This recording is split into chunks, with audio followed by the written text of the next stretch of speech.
মুড়ি খেয়ে আছি তো দেখতেছে টোলে পড়ে যাচ্ছে 250 মুড়ি কিনি। দুজনে মুড়ি খাচ্ছেন? কি করব? লকডাউনের জেরে বন্ধ পুজো পাঠ, বন্ধ দক্ষিণাও, তাই নিত্য খাদ্য এখন এক মুঠো শুকনো মুড়ি।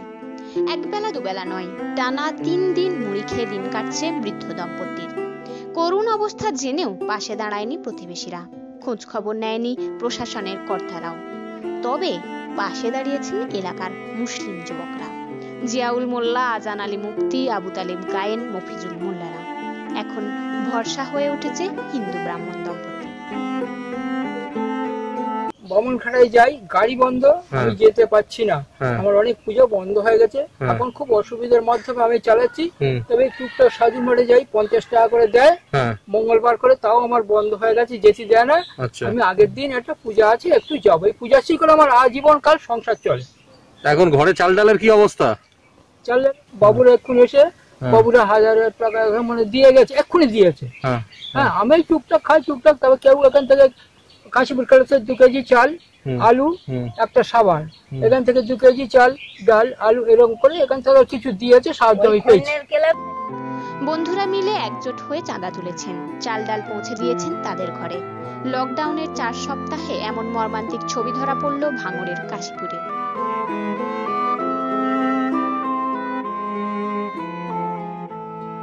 একটা হিন্দু লোককে কিভাবে সহযোগিতা করলেন? দেখেন, এই যে লকডাউন চলছে, যে মহামারী চলছে দেশে, তাতে করে তো এখন হিন্দু মুসলিম কোনো জাত বিচার করা যায় না। একে অপরের সবার সাহায্যে এগিয়ে আসতে হবে, যাতে আমরা মানুষরা সুস্থ থাকি, ভালো থাকি, খেয়ে পরে বেঁচে থাকি। এখানে জাত বিচার করে কোনো লাভ নেই, আর করার সময়ও নেই, আর করা উচিতও নয়। সেখানে খুদকুড়ো নয়, কেবল মুড়ি আর জল খেয়েই চালা ঘরে দিন গুজরান করছেন এক দম্পতি। সংবাদ মাধ্যমের কল্যাণে ঘটনার কথা পৌঁছেছে ভাঙড় 2 ব্লকের বিডিও কৌশিক কুমার মাইতির কাছে। তিনি বলেন, ওদের দুরবস্থার কথা জানা ছিল না, প্রয়োজনীয় চাল ডাল পাঠাচ্ছি, ভাতের অভাব হবে না ওদের।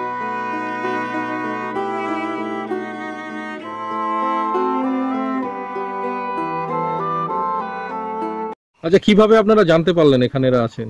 আমাদের লকডাউন চলছে, আমরা তো বাজার ঘাটে যাই না, আমরা আমবাগানের দিকে ঘুরতে এসেছিলাম কয়েক বন্ধু। ঘুরতে এসে দেখি একটা বাংলা করা আছে বাগানের জঙ্গলের মধ্যে। এই জঙ্গলের মধ্যে বলি চলো তো দেখে আসি ওখানে কি আছে। এসে দেখি এক বৃদ্ধ আর এক বৃদ্ধা দুজনে বসে আছে। তাদের কাছে শুনলাম তারা খুব অসহায়, তাদের খাওয়া দাওয়া হচ্ছে না মোটেই। আমরা কয়েক বন্ধু মিলে তাদের কিছু সাহায্য করলাম, আর যাতে ওরা প্রশাসনের কাছে এই খবরটা পৌঁছায় তার জন্য আমরা এক সাংবাদিকের কাছে পৌঁছালাম। যাতে আপনারাও কিছু টাকা পয়সা দিয়েছেন শুনলাম। হ্যাঁ, আমরা কিছু দিয়েছি, যাতে একদম অসহায়, খাওয়া হচ্ছে না, শুধু মুড়ি খেয়ে আছে শুনলাম। বলছে মাথা ঘুরে পড়েছিলাম। আপনার নাম? আমার নাম মোহাম্মদ জিয়াউল মোল্লা। কি করেন আপনি? আমরা গাড়ি চালাই।